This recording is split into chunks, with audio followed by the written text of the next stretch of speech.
Welcome, dear audience, to a journey through time, back to the final, fateful night of Cleopatra VII, the last pharaoh of Egypt.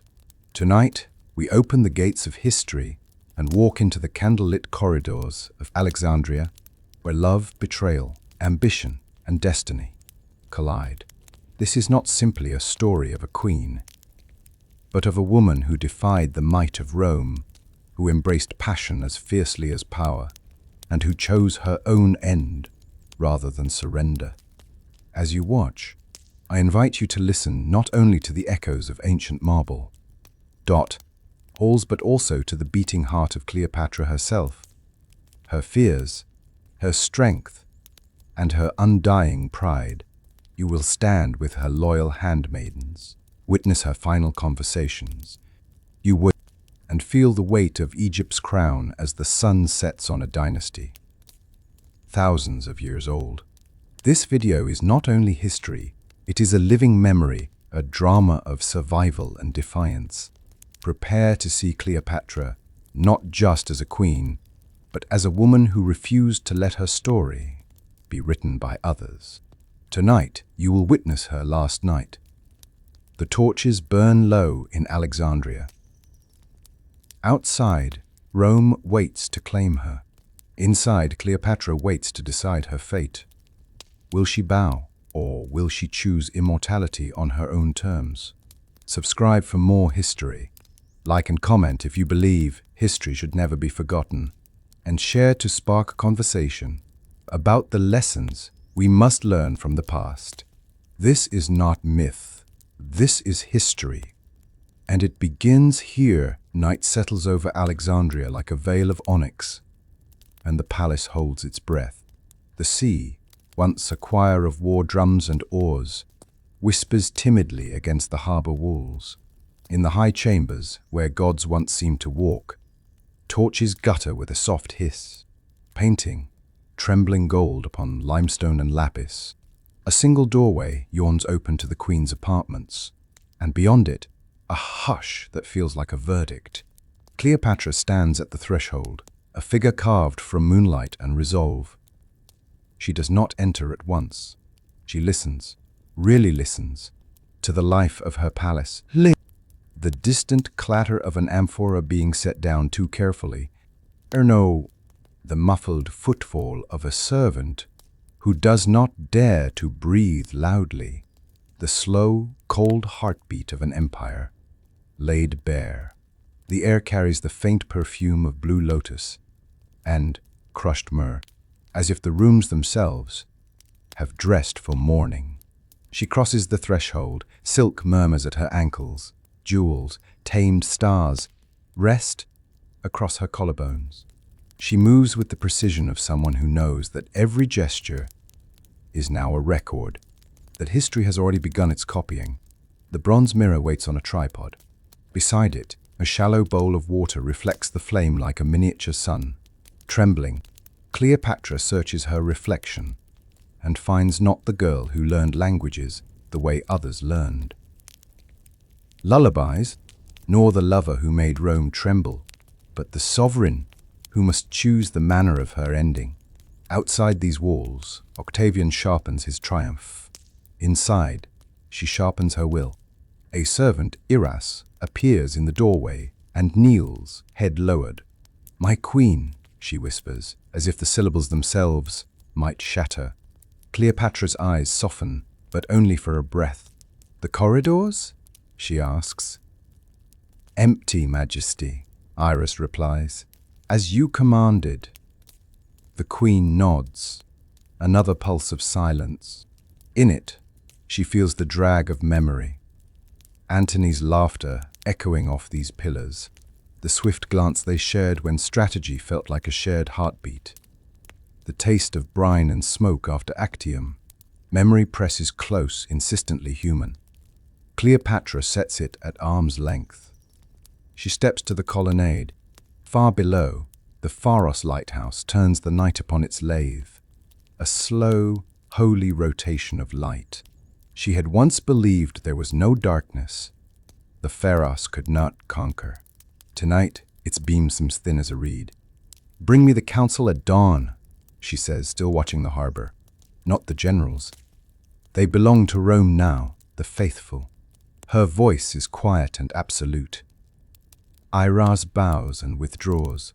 A wind moves through the palms, enters the chamber, and steals the torch smoke into twisted ribbons. Cleopatra inhales the moment, salt, oil, ash, and sets her jaw. If she cannot command the future, she will choreograph the end. The palace knows it too. In the wake of her resolve, the silence deepens. But it is no longer empty. It is a stage cleared, a drumskin drawn tight. In that taut quiet, the last pharaoh turns inward and begins to write the night. The marble corridors of the palace stretch like veins of memory, carrying Cleopatra deeper into the night. Each step echoes against stone that once rang with festivals, victories, and songs of Nile harvests. Now the sound is hollow, like a tomb's chamber.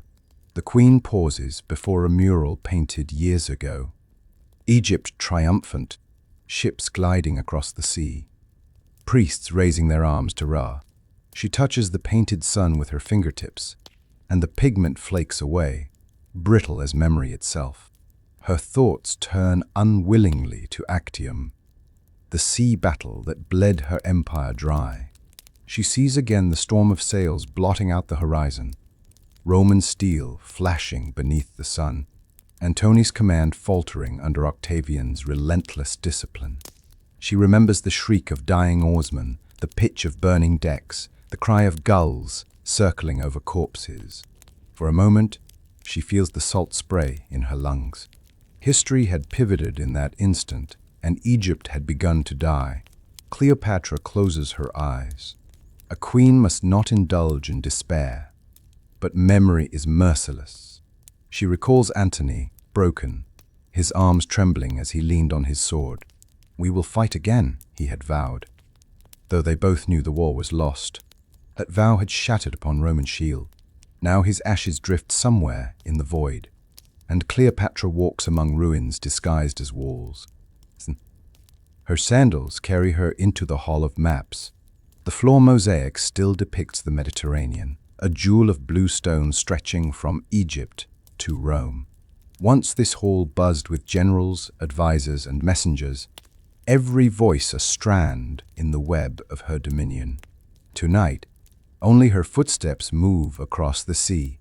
She kneels at the center, tracing the Nile's line with her ring. "This is what remains," she whispers to herself, a river too proud to bow. Yet she knows Octavian's grip tightens even on the river's breath. Iras and Charmion, her most loyal attendants, enter quietly. Their faces are pale, eyes wide with unspoken fear. They exchange glances, but remain silent. Cleopatra lifts her gaze and, with sudden fire, speaks. "Do you hear the silence? Rome believes it has already conquered us. But so long as Egypt breathes, Rome has no triumph." Her words fill the chamber like a hymn to defiance.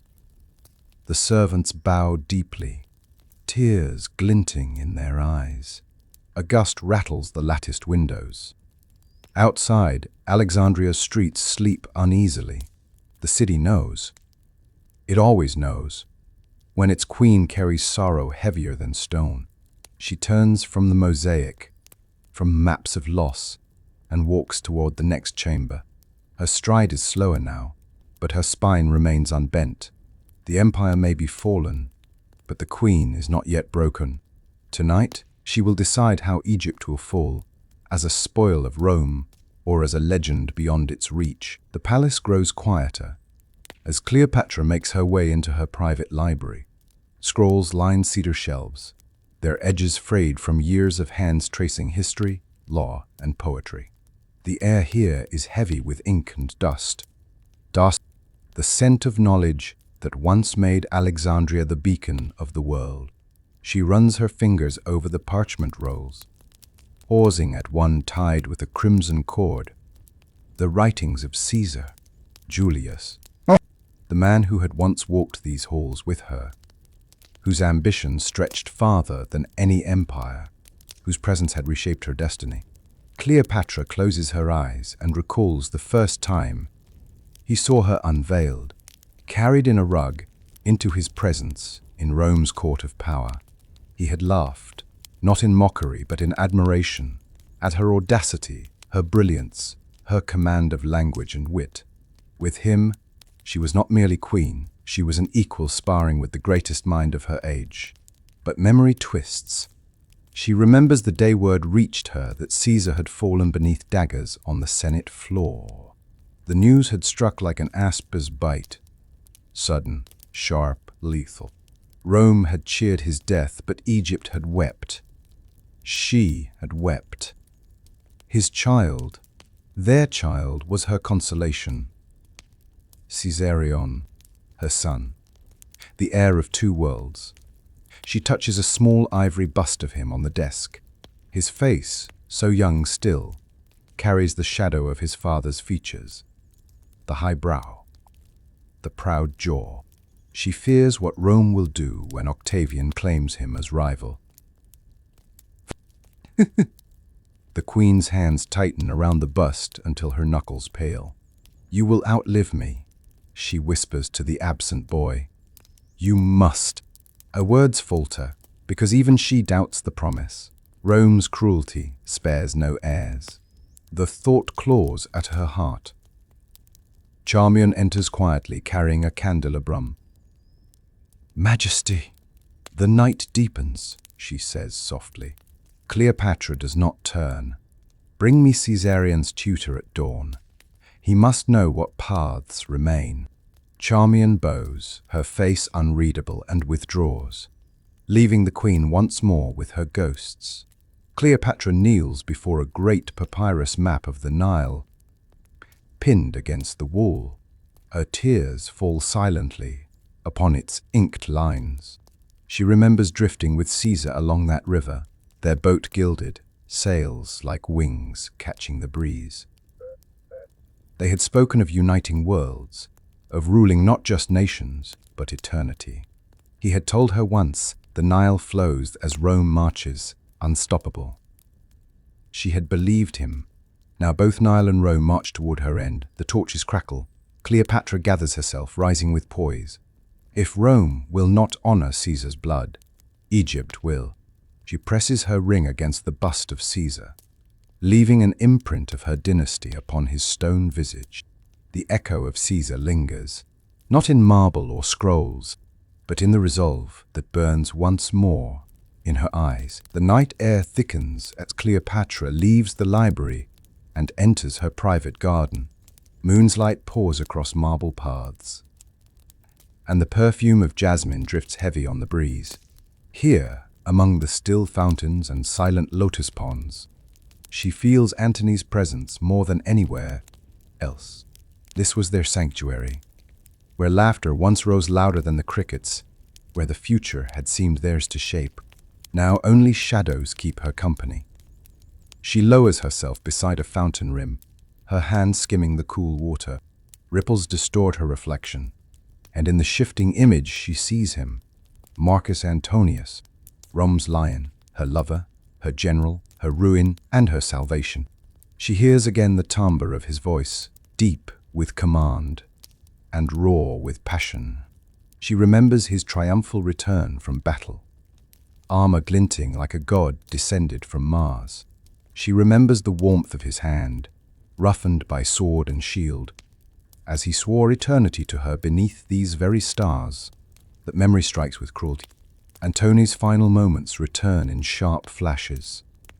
The despair after Actium, the false report of her death, his blade sinking into his own body. She sees him carried bleeding into her arms, hears his ragged whisper, "Do not yield, Egypt. Do not yield, beloved." Tears burn Cleopatra's eyes, though she lets none fall. "You should not have died before me," she murmurs to the garden. "We were to end together." The silence answers with rustling leaves. The queen presses her palm to the marble, grounding herself, drawing strength not from hope, but from memory's fire. Iras approaches, hesitant, holding a folded cloak Antony once wore. Its fabric is darkened by age. The faint smell of leather and smoke still clinging, Cleopatra takes it with trembling fingers, clutching it against her heart. For a moment, she allows the weight of grief to crush her. But then she rises, shoulders squared, as though Antony himself had lifted her. Charmion joins them, her voice steady but sorrowful. Rome believes your spirit broken, Majesty, yet you stand as he would have you stand. Cleopatra turns to her faithful women, eyes blazing. Antony lives in me.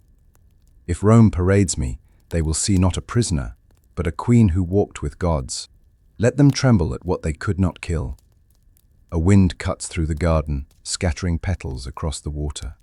Cleopatra releases the cloak into the fountain, watching it spread like a dark phantom across the ripples. It is her offering to Antony, her farewell. The moon shivers on the surface, silver fractured into shards. "Wait for me, beloved," she whispers. The night is not yet done. The council chamber is dark, lit only by the dull glow of oil lamps. Once, this hall rang with the voices of generals who pledged their swords to Egypt. Now, only whispers haunt its marble walls. Cleopatra enters with her attendants, her steps deliberate, her head high, though the weight of treachery hangs thick in the air. On the great table lies a scroll bearing broken seals, letters from commanders who once swore eternal loyalty. Their words, sharp as daggers, pledge fealty now to Octavian. Each name burns her eyes like betrayal, carved into stone. She closes the scroll with a steady hand, but her lips tighten. She remembers their oaths before Isis, the sacrifices made for her throne. Men who dined at her table now scheme in Roman tents. Rome's gold has bought what honor could not keep. Cleopatra feels the sting of abandonment, not for herself, but for Egypt, whose warriors bend to foreign masters. Charmion speaks, her voice low. "Majesty, we have lost them." Cleopatra turns, her gaze iron. "No," she says, "they have lost themselves. Egypt has not fallen while I stand." Yet the silence of the chamber answers truth. She stands more alone than ever. Dawn breaks over Alexandria. The harbor bristles with Roman banners, crimson and gold fluttering in the sea wind. Octavian's fleet glitters like a wall of steel, his legions marching with merciless rhythm. Trumpets blare, not as music but as chains. Cleopatra watches from the palace balcony, her face calm, though her heart burns. The young conqueror has come, not as guest, but as master. His messengers approach the palace gates, armored and proud. They demand her surrender in Octavian's name. Inside the throne room, Cleopatra receives them seated upon her golden throne. She wears her crown, her scepter glimmers like sunlight, and her eyes betray no weakness. The envoy bows stiffly, though arrogance stiffens his shoulders. He proclaims, "Octavian offers mercy if you yield, and prepare for your journey to Rome." A silence follows, broken only by the hiss of torches. Cleopatra's voice is silk over steel, mercy? Rome's knows not mercy. "Tell your master that Egypt bows to no chains." The envoy flinches at her words, yet fear of Octavian steels his spine. He withdraws, leaving the air heavy with unspoken threat.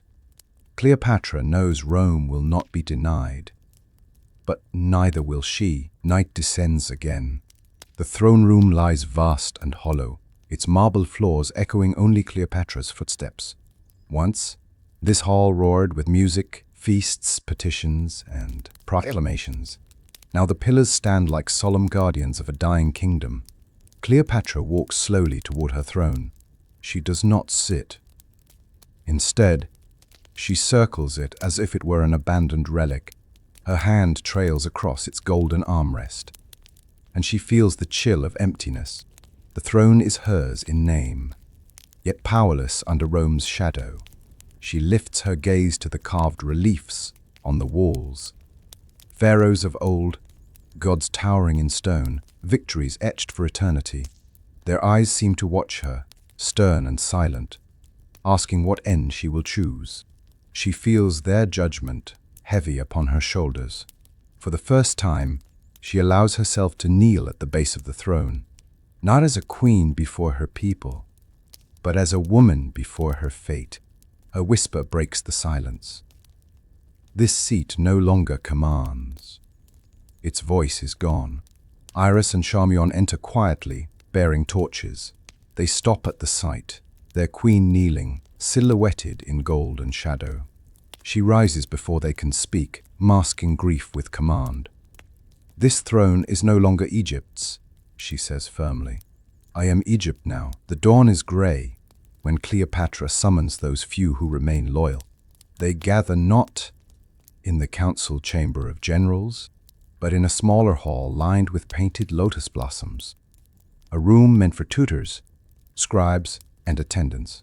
Here, no traitor's voice echoes, only the whispers of those who would follow their queen even into darkness.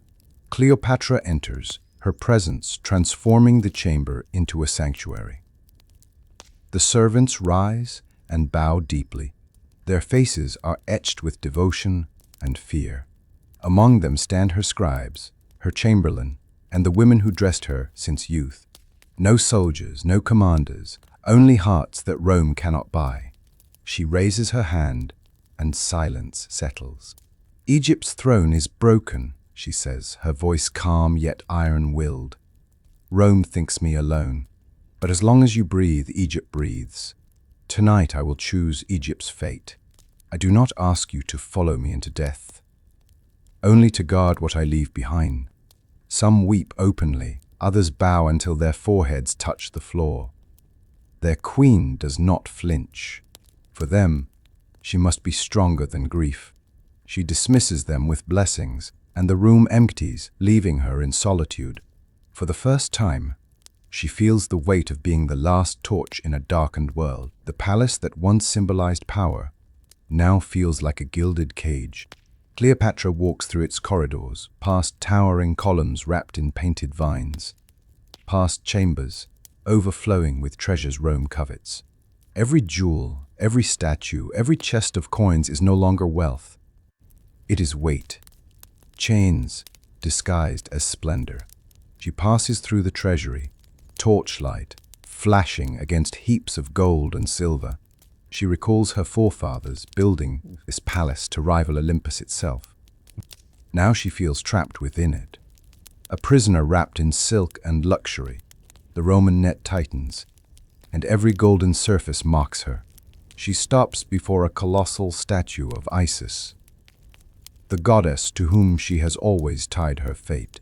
"Mother," Cleopatra whispers, touching the cold stone hand, "you gave me crown and power. Do you now give me chains?" The statue, unyielding, offers no answer. Yet in its silence, Cleopatra hears her own resolve harden. Iras lingers nearby, hesitant. "Majesty, the Romans wait outside the city walls. Shall I prepare your escape?" Cleopatra's smile is faint, bitter. "Escape and crawl into another's cage? No, Iras. The cage is here, but so is the key." She turns away from the gold, leaving the chamber as shadows close behind her. The palace corridors no longer belong to Egypt alone. Cleopatra feels the eyes of Rome in every shadow. Servants whisper too softly. Soldiers linger too long at gates. Spies are everywhere, their presence like daggers, pressed invisibly against her back. As she walks through the colonnade, she notices a cloaked figure slip into the darkness. Her attendants stiffen, but Cleopatra lifts her hand. "Let them watch," she says. "If Rome wishes to see me, let them see a queen, not a prisoner." Her stride grows more regal, her chin high, even as her heart races. That night, she dismisses all but Iras and Charmion, retreating into her private chamber. "Octavian thinks he sees all," she murmurs, gazing at the curtained windows. But a queen can weave secrets in silence. She writes on a papyrus scroll, her hand swift, concealing her true intentions, even as she pens words of apparent surrender. Charmion approaches cautiously. Majesty. The walls themselves have ears. Rome presses closer. Cleopatra smiles faintly. Then let them listen. Let them carry my words back to Octavian. He will hear what I wish him to hear. The hiss of torches fills the silence, while beyond the walls, unseen eyes watch her every move. The night deepens, and with it, Cleopatra's resolve. In her chamber, incense coils lazily toward the ceiling, filling the air with the sweetness of blue lotus, cinnamon, and myrrh. The room is fragrant, almost intoxicating, yet beneath it lies the whisper of something darker. Cleopatra reclines on a low couch draped with silks, her attendants kneeling nearby. At her command, a servant brings a sealed basket of figs, the fruit heavy with summer's richness. But nestled within the bounty lies the true harvest, the venomous asp. The serpent shifts unseen, its coils hidden beneath the figs, like fate itself. Biding time. She gestures for the basket to be set aside, her eyes fixed on it with a mixture of dread and triumph. The perfume of the chamber mingles with the knowledge that death waits in silence, coiled and patient. For the first time, the queen feels power return to her hands. Not Rome's, not Octavian's. Hers. Iras, she says softly, do you smell it, the perfume of freedom? The young servant shivers, understanding. Charmion bows her head, tears glinting in her eyes. Cleopatra lifts her chin, inhaling deeply. Let Rome believe it has trapped me. Tonight, I walk where no chains can follow. By torchlight, Cleopatra orders her attendants to bring forth her burial garments. Silken bundles are unwrapped, the white linen robes of pharaohs, woven with threads of gold, perfumed with sacred oils. These are not garments of mourning. They are garments of triumph, meant for a queen who would meet eternity on her own terms. Standing tall, she allows Iras and Charmion to dress her. I think layer by layer. The robes transform her from woman to legend. Her collar of lapis and turquoise gleams, like the Nile's waters. Her golden diadem rests upon her brow, as if she still sat enthroned. She gazes into a polished bronze mirror and sees not despair but majesty. Her attendants whisper prayers as they fasten her sandals, their hands trembling. Cleopatra lifts her arms slightly, the linen falling in perfect folds, and speaks, "If Rome thinks it will chain me through death, it lies. My body will go to the gods clothed as a queen. My spirit will rise as Egypt itself." The chamber flickers with torchlight, shadows dancing across her face like shifting hieroglyphs. She does not weep. The burial robes embrace her as armor. Tonight, she prepares not for Octavian, but for eternity. Later, Cleopatra walks alone into a hall lined with colossal statues of Egypt's ancient rulers. The gods and pharaohs stare down at her from stone heights, their faces eternal, their power unfaded by time. The air is heavy with the weight of millennia. She pauses before the statue of Thutmose, then Ramses, then her own ancestors of the Ptolemaic line. Each face carved in stone whispers the same truth. She is the last. The line ends with her. A tremor of grief ripples through her chest, but she lifts her chin. If she is last, then she must also be greatest. She kneels at the feet of a statue of Isis, her chosen goddess, and places her palms flat against the cold stone floor. "Mother of Egypt," she whispers, "I return to you. Carry my name where Rome cannot tread. Let them chain my body, but never my soul." The chamber is silent, but in her heart she hears the Nile itself, eternal and unbroken. She rises, placing her hand over her heart. And for a brief moment she feels no fear. She is not only Cleopatra, she is Egypt, and Egypt will not die. Cleopatra stands on a high balcony, overlooking the harbor. The waves glisten with moonlight. But in her mind's eye she sees not calm waters, but fire. Actium's sea, burning. Memory floods her senses, as though the battle unfolds again before her. The horizon darkens with Roman sails, their numbers unending, a storm of iron and scarlet. She remembers Antony's fleet, faltering, Egyptian banners torn by the wind, the clash of rams against hulls, the groan of shattered timbers, the stench of pitch and smoke.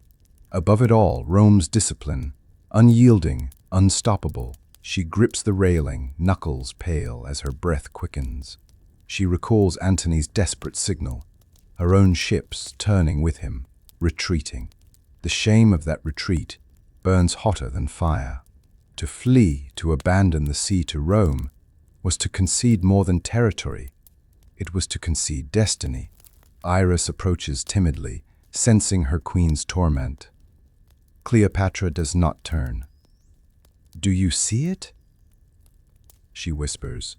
The sea still burns. Even now I hear the oars breaking, the men screaming. Tears well but do not fall. We drowned with them that day, though we still breathed.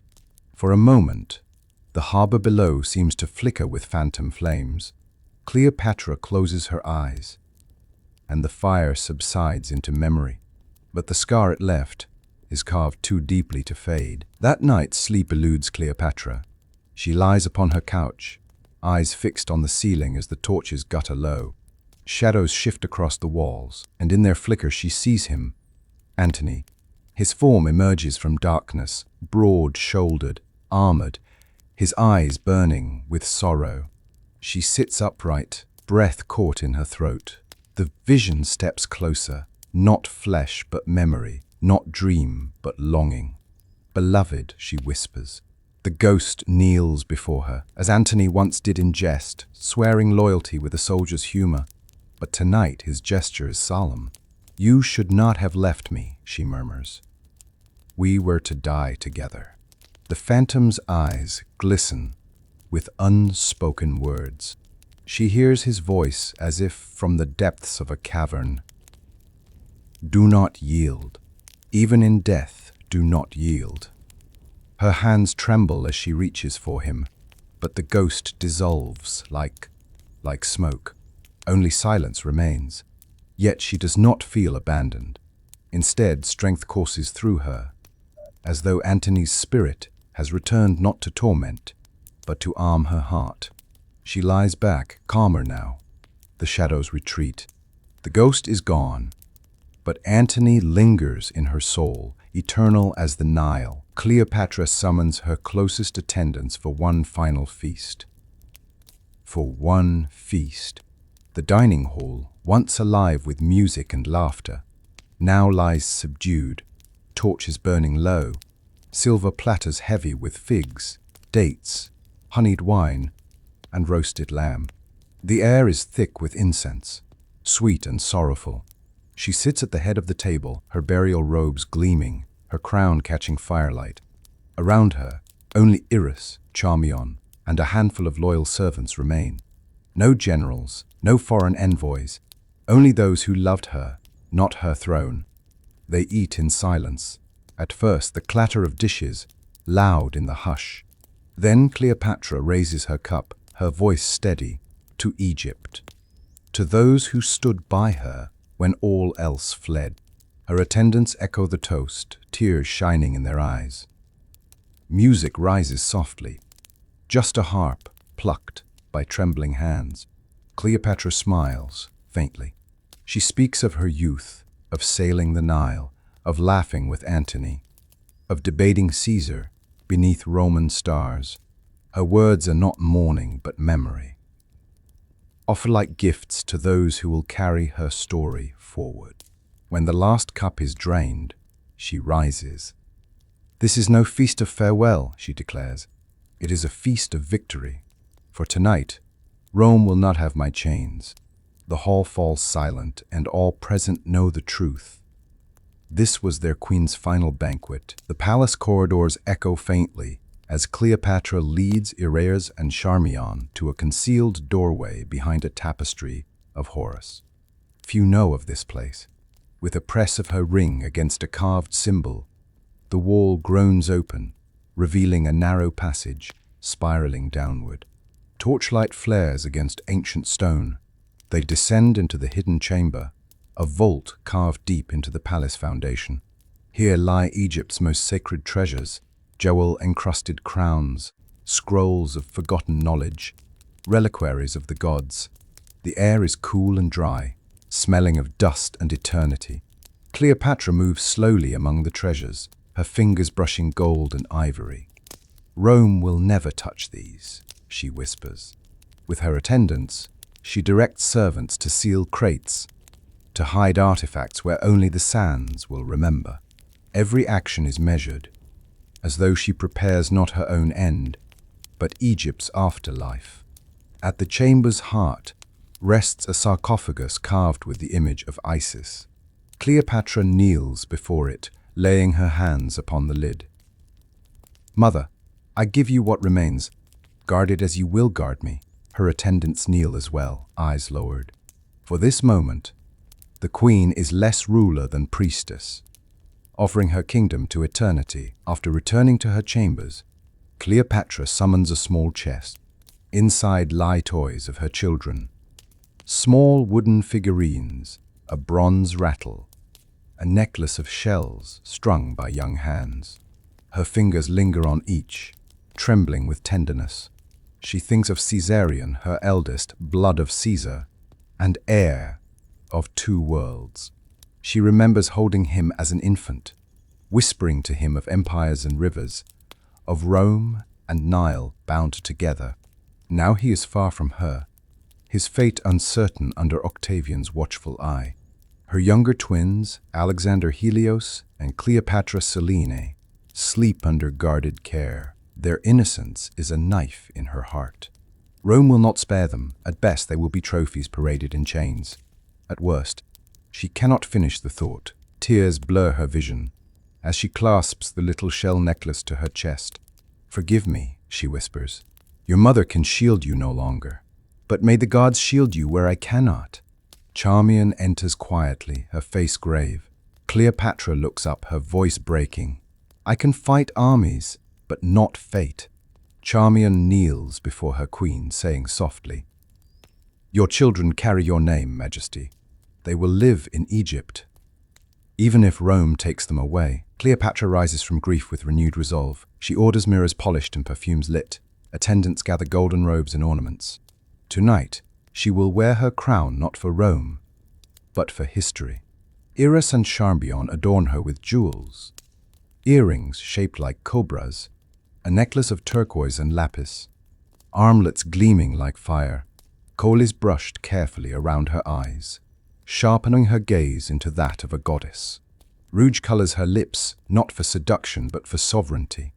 She regards herself in the bronze mirror. No trace of the grieving mother remains, only the pharaoh. She stands as if carved from marble, radiant and terrible. Her reflection does not belong to a prisoner, but to Isis reborn, a queen who chooses her ending.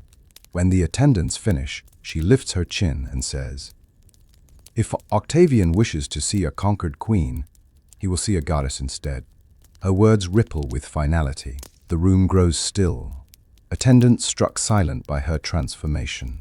Cleopatra turns, robes flowing like sunlight on stone, and strides toward her throne. She has become once more the living emblem of Egypt, masked in glory. Untouchable even in ruin, the palace doors groan and open at midday. Sunlight pours into the throne room like a blade of fire, illuminating the young Roman envoy who dares to step into Cleopatra's presence. His armor gleams, scarlet cloak snapping behind him, every movement rehearsed in the pride of empire. He bows stiffly, but his eyes betray contempt. "Queen of Egypt," he proclaims, voice sharp. "Octavian, Imperator of Rome, offers you life and dignity if you surrender and prepare to stand in his triumph. The words hang heavy. Cleopatra sits upon her throne, dazzling in gold and lapis, every jewel proclaiming defiance. She does not answer immediately. Her silence draws sweat from the envoy's brow. Finally, her lips curve into a faint smile. "Life as spectacle," she says, her voice low yet commanding. Chains wrapped in silk are chains still. The envoy stiffens. Mercy is rare in Rome. Accept it, or none will be offered. Her eyes pierce him. Tell Octavian this. Egypt's queen does not live on Rome's leash. Let him have his triumphs. I will have my eternity. The envoy swallows, unnerved, then withdraws. As the doors close, the air grows heavy with unspoken finality.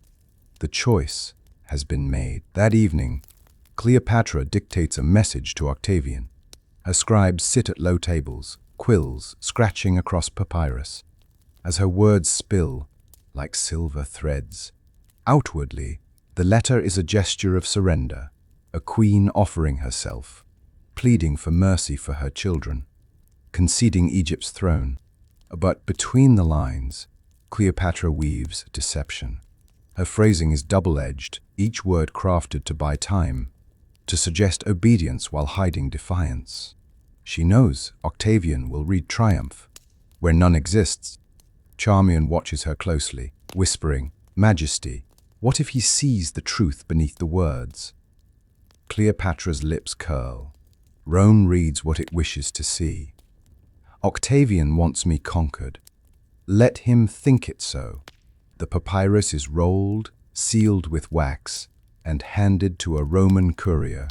Cleopatra dismisses him with regal poise, knowing she has already set the stage. Behind the calm mask, her heart hammers, but she feels the thrill of outmaneuvering even Rome, if only for a final night. When the chamber empties, she turns to Iras and Charmion. Deception is my last weapon. Tonight, I wield it sharper than any sword. Later that night, Cleopatra withdraws into a long-forgotten hall within the palace. Here, statues of gods and goddesses stand in solemn rows, carved from alabaster, granite, and gold. Isis, Osiris, Horus, Hathor, the pantheon of Egypt watches her, silent but eternal. Torchlight flickers, casting shadows across the divine faces. Cleopatra walks among them barefoot, robes trailing behind her.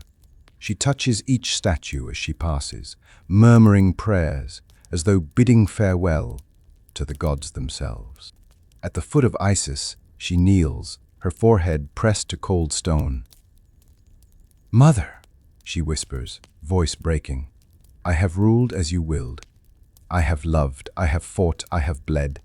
And now, I must follow you into the realm where Rome cannot tread." Her attendants remain at the doorway, heads bowed. None dare intrude upon this communion. Cleopatra rises slowly, placing a garland of lotus flowers at Isis's feet. In that moment, she is both queen and supplicant, sovereign and child. She gazes up at the serene face of the goddess, drawing strength from her silence. When she departs, the chamber seems heavier, as though even the statues mourn the queen who walks toward her end. The chamber glows with lamplight as Cleopatra sits before a polished silver goblet. On the table beside her rests a vial of poison, bitter extract distilled from deadly herbs. She lifts the vial, studies its dark shimmer, and pours it into the cup. The liquid swirls like ink in water, heavy with promise. Iras and Charmion hover, faces pale. "Majesty," Iras whispers, "is it time?" Cleopatra does not answer at once. She raises the goblet, gazing at the reflection of her own face warped in its curve. A prisoner's end in Rome's triumph is unthinkable. Better this, swift and sovereign. She brings the cup to her lips, when suddenly the door bursts open. A Roman guard, bribed by Octavian's spies, rushes in with a cry. He seizes the goblet and dashes it against the floor. The poison spills across the stone like spilled shadows. Cleopatra rises in fury, eyes blazing. "You dare defile the will of a queen!" The guard bows quickly, murmuring excuses. Cleopatra dismisses him with venom, but inside she trembles. Rome watches more closely than ever. First attempt at freedom is denied. When silence returns, she whispers to her attendants, "They would steal even my death." Word spreads quickly through the palace. The queen has attempted to end her life. Servants gather in hidden corners, weeping softly, their sobs carried down corridors like a lament. In her private chamber, Cleopatra hears them. Their grief pierces her heart more sharply than Roman swords. She summons Iras and Charmion, who enter with eyes wet and voices trembling. "Majesty," Charmion says, "they beg you not to leave them. They would rather follow you into death than see you gone." Cleopatra rises, lifting her hand for silence. "Their devotion is a gift," she says, voice steady. "But Egypt's soul is not bound to my breath alone. They must live. They must carry the memory forward." Still, when she steps into the corridor, she sees them, men and women kneeling, arms outstretched, their cries filling the palace with unbearable sorrow. She walks among them slowly, laying her hand on bowed heads, blessing them as priestess and queen. "Do not wail for me," she commands gently. "Wail for Egypt, and in your tears keep her alive." Her words calm them somewhat, but their sobs linger. The palace itself seems to mourn, its walls shuddering with grief. Later that night, Cleopatra sits before a bronze mirror, her face shadowed. She imagines Octavian's triumph in Rome, herself dragged in chains, paraded through the jeering streets. A prize displayed before Caesar's heir. In her mind, she feels the iron shackles bite into her wrists, the sting of humiliation as the crowd spits and laughs. She sees herself forced to kneel before the Roman gods, stripped of crown and dignity. Her heart pounds with rage, and a tear escapes despite her iron will. Charmion watches her carefully, whispering, "Majesty, your chains are only shadows. They have not yet touched you." Cleopatra shakes her head.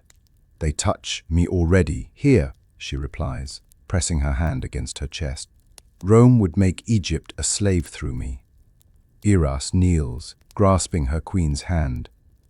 "Then deny them, Majesty. Deny them with your choice." Cleopatra rises abruptly, tearing away the imagined chains in her mind. Her reflection in the mirror shifts, no longer a captive, but a queen aflame with purpose.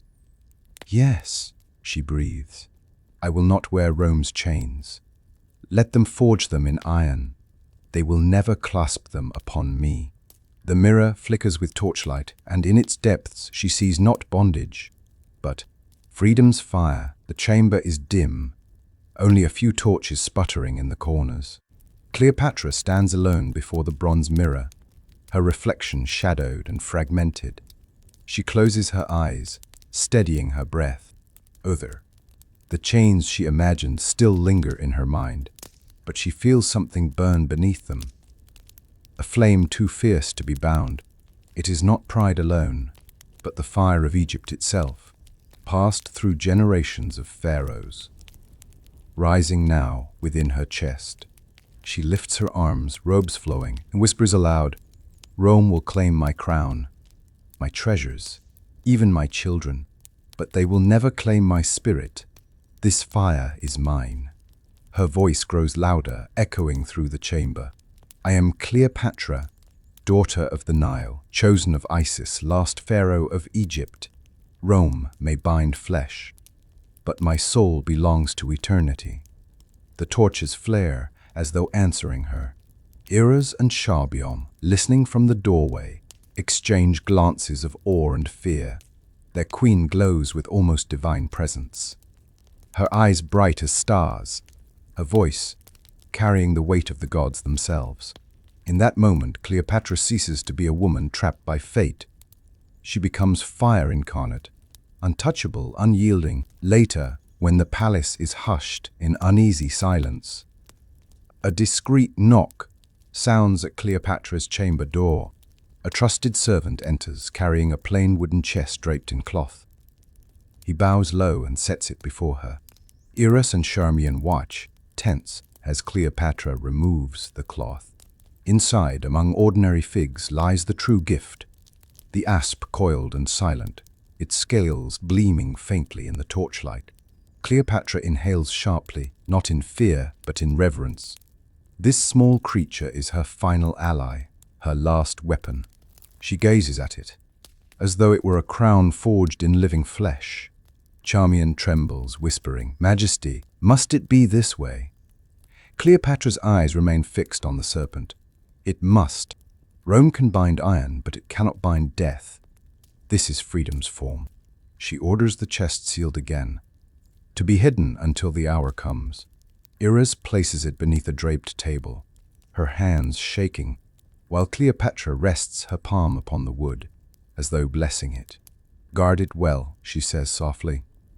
This is Egypt's last secret. The chest, unremarkable to the eye, contains the fate of empires. The night deepens, and Cleopatra sits at her writing table, where an hourglass trickles sand. Each grain falls like a heartbeat, each moment slipping away. She watches it intently, aware that her time narrows to a single point. Outside, Rome closes its grip. She hears distant horns, the clatter of soldiers' boots echoing through the streets. The city quivers under Octavian's gaze. Yet, within her chamber, the silence is immense. Iras replaces the candle beside her, whispering, "Majesty." Dawn approaches. Cleopatra nods, her eyes fixed on the dwindling sand. "Dawn is not theirs," she replies. "It is mine." Charmion kneels beside her, laying a hand on the table. "Will you wait until morning?" Cleopatra turns, her gaze serene. "Time is Rome's trap, but I will decide when the last grain falls." Not Octavian. The queen stands, lifting the hourglass and turning it over slowly. The sand begins again. She sets it down, smiling faintly. "See how simple.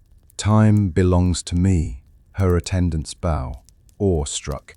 The grains fall softly, marking not Rome's victory but Cleopatra's control. Each grain is hers, each breath sovereign. The chamber is silent, except for the faint hiss of torches. Cleopatra stands before a tall bronze mirror, its polished surface catching every detail of her face. She studies herself intently. Every line, every shadow. This is no longer the face of a young queen who charmed Rome with wit and beauty. It is the face of history's edge, proud, worn, radiant, unbreakable. She lifts her hand to her cheek, as though touching both flesh and reflection. For a long moment, she wonders how Rome will remember her, as a seductress, a tyrant, or as the last pharaoh who defied the empire to her final breath. Iras enters quietly, carrying a comb. "Majesty, shall I braid your hair one last time?" Cleopatra nods. Iras works carefully, threading strands with gold. Charmion adjusts her diadem, steadying it upon her queen's brow. When finished, Cleopatra gazes again at her reflection. The woman staring back no longer seems entirely mortal. Her eyes hold the Nile's depth. Her robes gleam like sunlight on stone, and her crown burns with divine fire. She whispers to the mirror, "This is how I will meet eternity, as queen." And Cleopatra sits at her writing table, papyrus unrolled, reed pen poised. Her hand trembles as she begins to write her final message. Not to Octavian, not to Rome, but to her son. "Caesarion," she writes, "my firstborn, my hope, my heir, they will tell you many things of me. That I was proud, that I defied Rome, that I was undone. Believe none of them. Know only this: I loved you beyond crowns and kingdoms. You are the blood of two worlds. Walk carefully, but walk as a king. Even when they call you prisoner, tears fall onto the papyrus, smudging the ink. She presses her signet ring into the wax seal, imprinting Egypt's crest. For a long time, she holds the scroll against her heart before giving it to Iras. "See it delivered," she whispers. Iras bows deeply, her lips trembling with unspoken promise. Cleopatra gazes upward, whispering a prayer to the gods. Let him live. If nothing else, let him live. In her silence afterward, she feels both grief and peace. The last tie to life, to legacy, is placed in fate's hands. The hour has come. Cleopatra enters her chamber, incense curling through the air, the wooden chest of figs placed upon a low table. Iras and Charmion stand close, trembling yet silent. The queen removes her diadem, sets it gently upon the table, and unwraps the chest. Her fingers brush the figs before parting them. The asp stirs, its scales glistening like living bronze. Cleopatra gazes at it, as though beholding both doom and salvation. She lifts the serpent carefully, its body winding cool and smooth against her arm. For a moment, she closes her eyes and inhales deeply. The weight of fate, the nearness of freedom. Iras stifles a sob. "Majesty," Cleopatra hushes her gently. "Do not weep. This is no end. This is victory." She presses the serpent to her breast. Its fangs find her skin. Cleopatra's breath catches, her body stiffens. The asper retreats, sliding back into the chest. A dark mark blossoms against her flesh, and already her strength begins to ebb. She straightens, refusing to falter. Her eyes blaze with pride, even as pain courses through her. "Rome will never parade me," she declares. "I am still Egypt." The venom spreads swiftly, fire coursing through Cleopatra's veins. She sways, but does not collapse. With regal poise, she steadies herself against a marble pillar. Her attendants watch in terror, as color drains from her cheeks. Yet her gaze remains fierce. Her lips curved in a faint smile. She steps once, twice toward her throne, as though determined to die seated in power. Her legs falter. She grips the armrest, lowering herself with deliberate grace. She will not fall like a victim. She will descend like a sovereign, taking her place among the gods. The torches crackle. A hush fills the chamber, heavy and eternal. Cleopatra's breath comes slower, her hands trembling. She gazes at her attendants, whispering, "Remember me not as chained, but as crowned." Her voice is weak but unbroken. Her head tilts back, eyes fixed upon the ceiling, as if seeing beyond it. Her lips part in one final whisper. "Antony." Then her body relaxes, still regal, still radiant, as the last breath of Egypt's queen escapes into the silent air. As the queen lies motionless upon her throne, grief overwhelms her attendants. Iras falls to her knees, sobbing uncontrollably, clutching the hem of Cleopatra's robes. Charmion, though steadier, trembles as she gazes upon her mistress, her friend, her queen. "Majesty," Iras cries, "do not leave us!" But Cleopatra has already crossed into silence. Charmion lifts her face, eyes burning with devotion. "If she goes, so shall we." She takes the asp from the chest, handling it with reverence. Iras looks up through her tears, understanding. Together, they embrace the same fate. The serpent strikes again.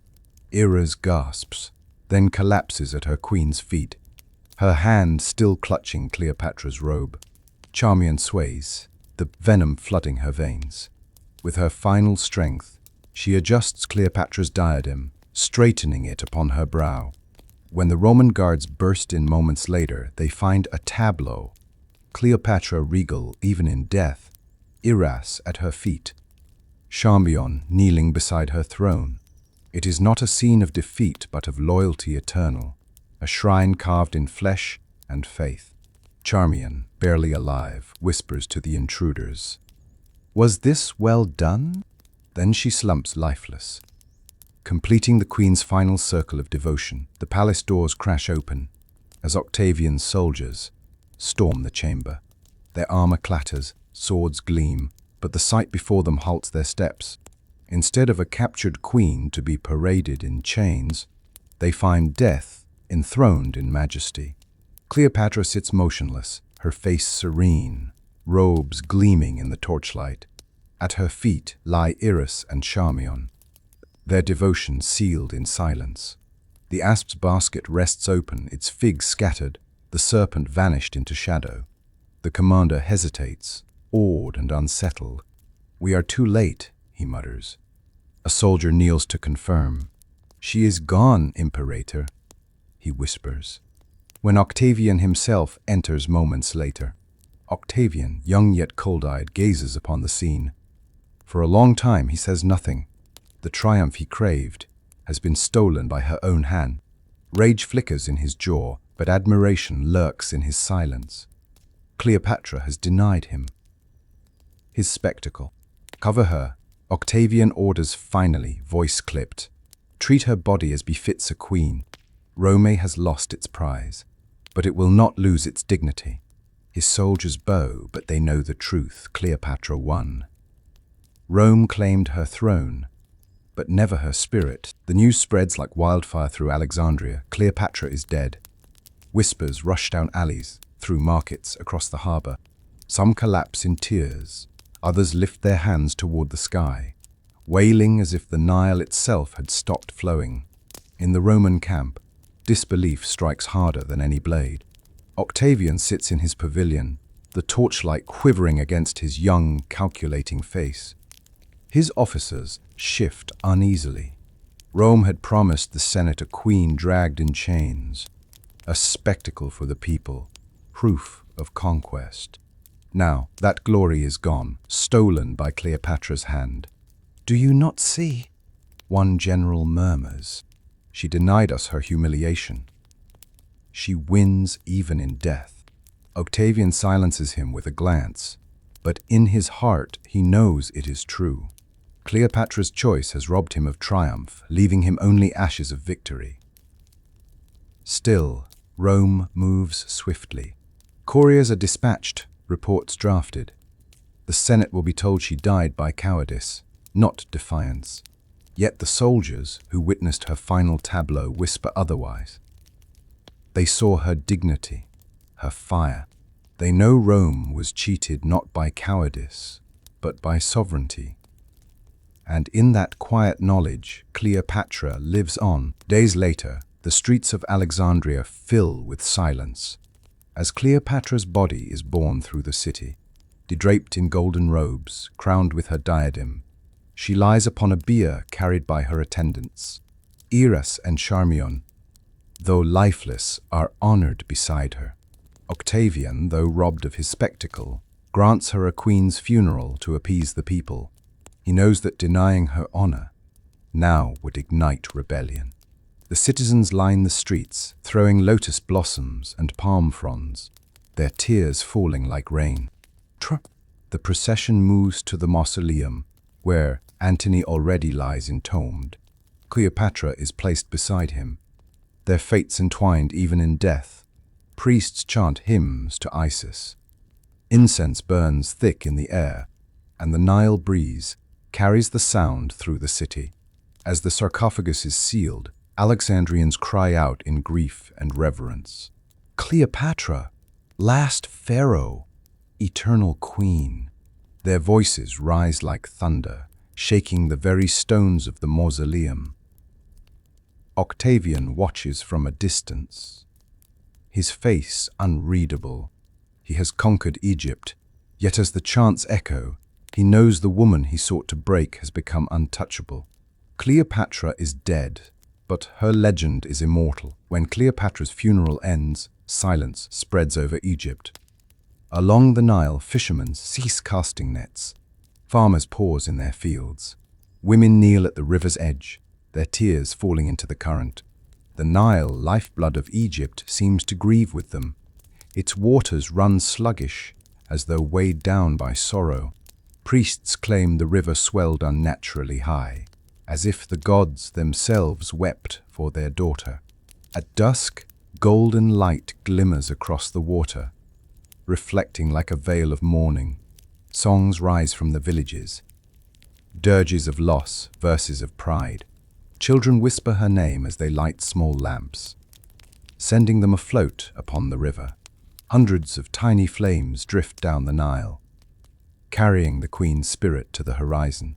In Alexandria, the citizens gather along the harbor, their voices raised together. Cleopatra! Last pharaoh. The sound rolls across the water like thunder, merging with the whisper of reeds and the sigh of waves. Though Rome rules the land now, the Nile belongs to Cleopatra still. Its waters carry her memory, unbroken, eternal, flowing toward the sea.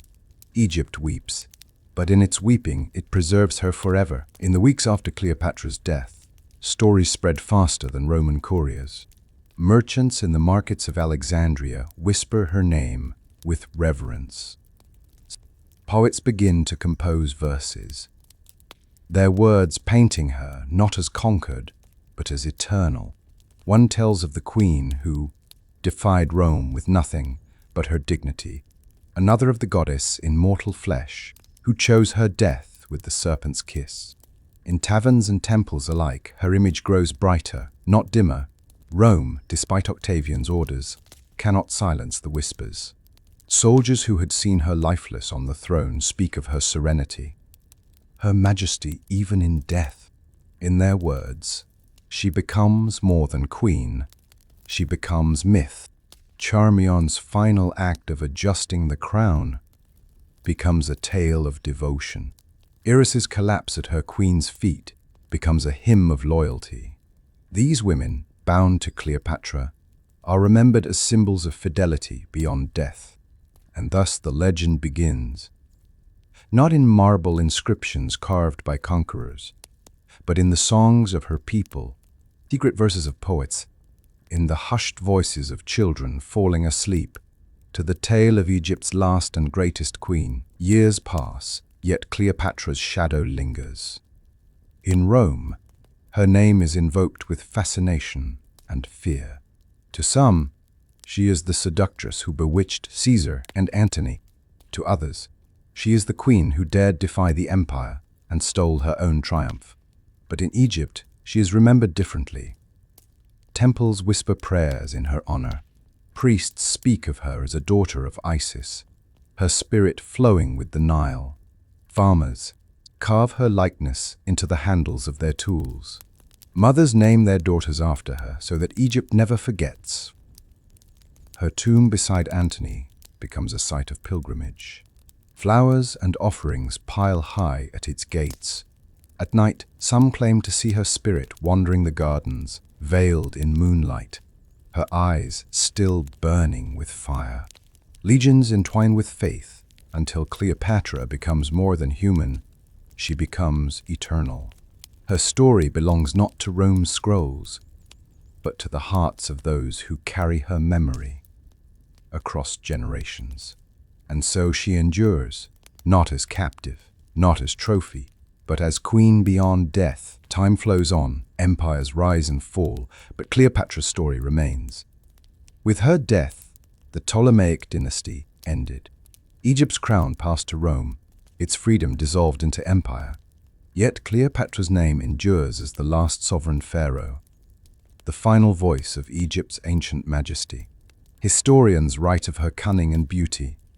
Poets write of her passion and pride. Generals curse her defiance, while lovers whisper of her charm. To all, she is unforgettable. Her people remember her not as the queen who lost Egypt, but as the queen who chose her ending. They call her protector, warrior, mother, goddess. She is the flame that refused to be extinguished, even as Rome smothered nations. And so the tale closes where it began, with Cleopatra, the last pharaoh, standing against the tide of history. Her crown rests in stone, her name in memory, her spirit in eternity. Egypt weeps, but in those tears Egypt also lives. For Cleopatra is no longer one woman. She is Egypt itself, immortal in story, eternal in legend. The last pharaoh reigns still, in the hearts of all who remember. And so, dear audience, we have walked together through the last night of Cleopatra, queen, lover, mother, warrior, goddess. We have seen her in grief and in glory, in despair and in defiance. We have watched her stand against the might of Rome, not with armies or fleets, but with unshakable resolve and the sovereign power of choice. Her death was not defeat, it was defiance. Her silence was not surrender, it was triumph. For in choosing her own end, Cleopatra denied Rome its victory and claimed instead an immortality that no empire could erase. Even now, more than 2,000 years later, her name lives. It lingers in temples, in poetry, in legend. She is not a figure chained in history's margins, but a queen whose spirit flows as eternal as the Nile itself. As we leave this story, remember that Cleopatra's power was not only her crown or her throne, it was her will to live and die as sovereign, to transform loss into legend, and to remind the world that true power is not in conquest, but in how one chooses to meet fate. Thank you for joining this journey. Cleopatra reigns still, forever,